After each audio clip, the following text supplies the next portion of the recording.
दोस्तों नौशरवान जो है वालिद से बात करने के बाद घर के बाहर आता है, ड्राइवर को बोलता है तुमको यहाँ का इन्फॉर्मेशन देना है तो तुम यहीं के लिए काम करो, तो ड्राइवर को निकाल देता है। उसके बाद वो कहता है जाफर आज तुम्हारे ड्राइविंग की टेस्ट है। अरे भैया नहीं भी बोलता तो भी जाफर ड्राइव कर लेता। और आप उसको नेगेटिव दिखाने के लिए बहुत कुछ कह सकते थे, लेकिन इस बार इस एपिसोड में वो वही कहते हैं कि बेबी तो तूने जाना ना। तो यहाँ पे उनकी बीवी जो है उनको पहली बार काउंटर करती है कि भाई जीन्स मेरे हिसाब से तय नहीं होता। अब जुनैरा को फ़ोन कर देगा तो भाई वहाँ वो बोल देगी कि हाँ भाई वो आ रहा है। तो वो जो एंट्री जो बार बार ली जा रही है, सर दर्द हो चुका है इस एंट्री से, बस कर दो, इतनी री एंट्री मत करवाओ यार। राइटर साहिबा एक बात तय कर लीजिए, आपने इससे पहले जो लाइन लिखा था वो ये लिखा था कि तुमसे जुड़ी हर खबर हमारे पास रहती है। तो अभी ये खबर कैसे आपने लिखा कि अच्छा तुमने निकाह कर लिया, तो फिर ये खबर उनके पास क्यों नहीं है? तो ये कॉन्ट्रडिक्शन हो जाता है आगे की लाइन का पीछे की लाइन के साथ।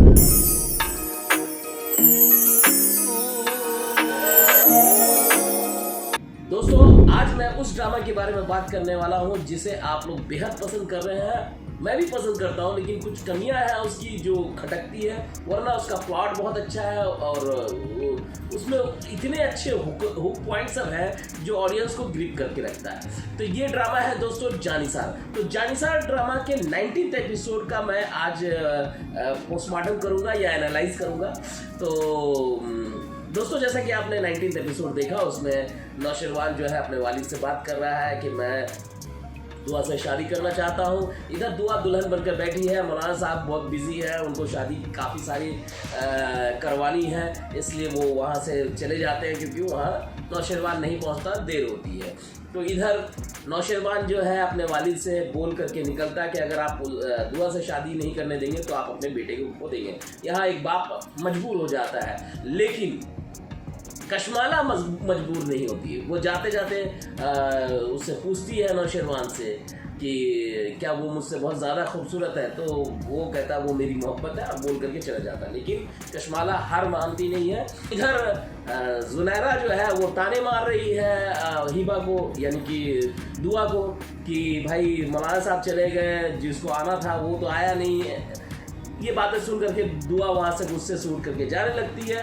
तभी तैमूर यानी कि दानिश तैमूर आ जाता है नौशरवान, और वो फिर उसे रोकता है और वहाँ पे उनकी निकाह होती है। ये मुख्तसर कहानी थी, बाकी जो सीन चले हैं वो ऐसे ही हैं जो ज़बरदस्ती के सीन क्रिएट किए गए बाकी। लेकिन जो कहानी को आगे बढ़ाता हुआ यही है कि नौशरवान और दुआ का निकाह हो जाता है, और दुआ को लेकर नौशरवान जाता है कि रास्ते में कुछ गुंडे जो है वो गोली वोली चलाते हैं, वहाँ इनकाउंटर होता है, और ये इनकाउंटर करवाया है कशमाला ने, जो मैंने कहा ना कि आगे बताऊंगा। तो कशमाला हार नहीं मानती है। एनीवे ये बातें थी, आइए सीन को एनालाइज करते हैं। तो दोस्तों पहला सीन जब शुरू होता है तो नौशरवान अपने वालिद के सामने बैठा है, उसके बाद अपने वालिद को बोल करके जाता है। वहाँ पे असलम साहब यानी कि बाबा साईं जो है वो जिस तरह से एक्ट कर रहे हैं वो एकदम ओवर एक्टिंग लग रहा है और बनावटी लग रहा है। मुझे लगता है बस यूं ही मतलब उनको आँख बड़ी बड़ी करना और सीन को गुस्सा दिखाते हैं, जबकि वो बहुत बेहतरीन एक्टर है। देखिए दोस्तों मैं उनके टैलेंट पे उंगली नहीं उठा रहा हूँ, वो बहुत ही बेहतरीन एक्टर है। मैंने उनको कई ड्रामे में परफॉर्म करते हुए देखा जो मुझे उन्होंने काफ़ी टच किया है दिल से। तो ऐसे कई उनके रोल हैं, लेकिन ये जगह पे थोड़ा सा या इस कैरेक्टर में वो थोड़ा से आर्टिफिशियल मैकेनिकल लग रहे हैं एक्चुअली। तो एनीवे अब ये सीन खत्म होता है। अब दोस्तों नौशरवान जो है वालिद से बात करने के बाद घर के बाहर आता है, ड्राइवर को बोलता है तुमको यहाँ का इन्फॉर्मेशन देना है तो तुम यहीं के लिए काम करो, तो ड्राइवर को निकाल देता है। उसके बाद वो कहता है जाफर आज तुम्हारे ड्राइविंग की टेस्ट है। अरे भैया नहीं भी बोलता तो भी जाफर ड्राइव कर लेता। और ऐसा भी कोई सीन में आगे आपने दिखाया नहीं कि वो तेज़ी से भाग रहा है और आप वहाँ बोलते हैं एक बार कि भाई तेज़ चलाओ, लेकिन गाड़ी उस तरह से नज़र कहीं भी नहीं आती है कि जाफर की ड्राइविंग टेस्ट हो रही है। तो ऐसा कोई भी सीन नहीं है इस ड्रामा में। एनीवे अब आगे बढ़ते हैं दोस्तों। जैसा कि असलम साहब शायद नाम है दुआ के वालिद का, तो वो अपनी वही चीखना चिल्लाना जारी रखे हुए हैं, मोनोटोनस हो चुका है। उनके कैरेक्टर को देख करके अजीब सी फीलिंग आती है कि यार क्यों ये आदमी स्क्रीन पे आते हैं, ऐसा बकवास सा परफॉर्म कर रहे हैं। तो एनीवे तो अब वो वहाँ पे देखिए, एक तो उनका कैरेक्टर जो दिखाया गया है कि वो दीन से बहुत जुड़े हुए हैं, इमाम साहब के पास जाते हैं, दीन हदीस की बात करते हैं। और भाई दीन की बात है तभी तो वो नकाब में हिजाब में रहने के लिए अपनी घर की औरतों को कह रहे हैं। तो लेकिन वो इस जाहिलियत में कैसे हैं कि बार बार वो अपनी बीवी को कहते हैं कि तूने बेटी जना है, तूने बेटी जना है। तो ये क्यों भूल जाते हैं कि इस हर चीज़ में अल्लाह की मर्जी है। तो जो इस तरह का कैरेक्टर होगा वो कभी नहीं बोल सकता, कतई नहीं। जो इस तरह से दीन से जुड़ा हुआ आदमी है वो ये तो नहीं बोल सकता। राइटर ने भले इसको एक्सट्रीमिस्ट दिखाने के लिए, नेगेटिव दिखाने के लिए उनके लाइंस लिख दिए, लेकिन ये लाइंस इस कैरेक्टर को सूट नहीं कर रहा है। आप उसको नेगेटिव दिखाने के लिए बहुत कुछ कह सकते थे, लेकिन इस बार इस एपिसोड में वो वही कहते हैं कि बेटी तो तूने जना ना। तो यहाँ पे उनकी बीवी जो है और पहली बार काउंटर करती है कि भाई जीन्स मेरे हिसाब से तय नहीं होता। तो यहाँ पे वो चुप हो जाता है, हाँ ठीक है, बात को टाल देते हैं। जब ये आदमी इस बात से कन्विंस है तो बार बार ताने क्यों मारेगा। और एकदम बेवकूफ़ी भरा बात है कि बच्चा तूने जना है, बेटी तूने जना है। भाई ये आज एक जाहिल आदमी भी जानता है कि हमारे हाथ में कुछ नहीं है, सब कुदरत की देन है। और अगर थोड़ा सा जानकार आदमी है तो वो जानता है कि औरत और मर्द के जीन्स मिलने के बाद ही तय होता है कि लड़का है या लड़की है। तो ये जो बार बार दिखाया गया है ये इरिटेट करता है, तो ये लाइन कतई अच्छा नहीं है। अब देखिए दोस्तों कि दानिश तैमूर गाड़ी में बैठा है, आराम से जफर चला रहा है। जाफर को बोलता है कि तेज चलाओ जाफर, लेकिन वो अपने हिसाब से चल रहा है, वैसा कुछ सीन नहीं दिखाया गया। अब यहाँ पे दानिश यानी कि नौशरवान फ़ोन करता है दुआ को। दुआ ने गुस्से से फ़ोन को फेंक दिया है, इस वजह से उसका फ़ोन लगता नहीं।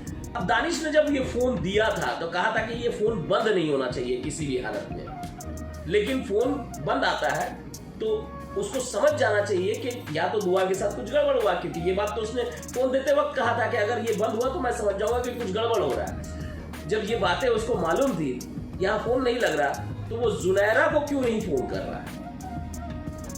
अब जुनैरा को फ़ोन कर देगा तो भाई वहाँ वो बोल देगी कि हाँ भाई वो आ रहा है। तो वो जो एंट्री जो बार बार ली जा रही है, सरदर्द हो चुका है इस एंट्री से, बस कर दो, इतनी री एंट्री मत करवाओ यार। देख लिए बहुत एंगल लगा लिया आपने, स्लो मोशन लगा लिया आपने, बंद कर दीजिए। तो अब वहाँ पे एंट्री होती है दानिश तैमूर की और वो उससे आकर के फाइनली निकाह करते हैं। तो यहाँ पे जुनैरा कहती है भाई मेरे पैसे भूल गए क्या। तो नौशरवान कहता है भाई नौशरवान कभी भूलता नहीं है, तो वो ब्लैंक चेक देता है। पहली बात ये मेन प्रोटैगनिस्ट है, उसको जुल्म के खिलाफ आवाज़ उठानी चाहिए, हीरोइज्म दिखना चाहिए। कहीं पर भी ये गलत हीरोइज्म दिखाने के चक्कर में उसको ब्लैंक चेक दिया गया जुनैरा को, जबकि जुनैरा की पैदा की हुई बेटी नहीं है दुआ, तो किस लिहाज से उसने उसको पैसा दिया। अरे भाई आप तो जुल्म के खिलाफ काम कर रहे हो कि जितने भी इंसाफ करते हो लोगों के घर में बैठा करके उनको इंसाफ देते हो, तो यहाँ पे आप इंसाफ कीजिए कि इस दलदल में लाने वाली जुनैरा और आपने उसे करोड़ों रुपए दे दिए या ब्लैंक चेक दे दिया, कैसे, क्यों। ये तो कतई एक मेन प्रोटैगनिस्ट से उम्मीद नहीं की जा सकती, बल्कि उसको तो सजा देनी चाहिए थी जुनैरा को। लेकिन यहाँ पे नौशरवान को बड़ा दिखाना, अमीर आदमी दिखाना है, इम्पैक्ट जमाना है दुआ के ऊपर में कि मैं पैसे वाला हूँ, खरीद लिया हूँ मुंह मांगी कीमत पर। तो ये कैरेक्टराइजेशन में थोड़ी सी गलती हुई है, इस तरह के रोल लिख करके दानिश यानी कि नौशरवान के कैरेक्टर को डैमेज किया गया। अब आते हैं दोस्तों, बात करते हैं इस बार भाभी की बात कर ही लेते हैं, कशमाला। तो ये जो कशमाला है ये परेशान हो गई हैं जब ये सुनी कि भाई नौशरवान शादी करने जा रहा है दुआ से। तो वो कहती है बहुत खूबसूरत है क्या वो, तो वो कहता है मेरी मोहब्बत है। उसके बाद तो वो अटैक करवा देती है, फ़ोन पे बात करती है गुंडे से एकदम निश्चिंत होकर के बात करती है, घर में डरती उड़ती नहीं है किसी से, खुल करके, ये भी नहीं कि हास्य में बात करें कि हाँ भाई क्या हुआ, ऐसी भी बात नहीं है। खुल करके जो काम बोला था वो हुआ कि नहीं, वो बच कैसे गई, और अम्मा साईं सुन लेती ये बात। उसके बाद कशमाला का तो कैरेक्टर समझ ही नहीं आता, एक तो पहले से ही नहीं समझ में आ रहा है, लेकिन यहाँ पे समझ ही नहीं आ रहा, कभी वो हंसती है, कभी रोने लग जाती है, मतलब इतना कंफ्यूज कैरेक्टर है।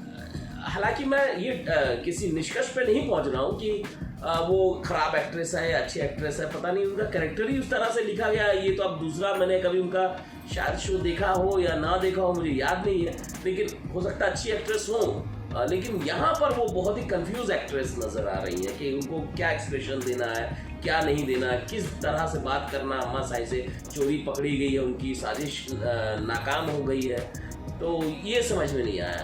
तो खैर एनीवे, इनके बारे में तो बात ही नहीं करते थे, लेकिन आज लगा कि इनके बारे में बात करनी चाहिए। आगे बढ़, अब इसके बाद अम्मा साई जो है वो फ़ोन करती हैं नौशेरवान को। नौशेरवान फ़ोन पे आता है, बात करता है कि कैसे हो, तो वो कहता है आपको यानी कि खबर मिल गई।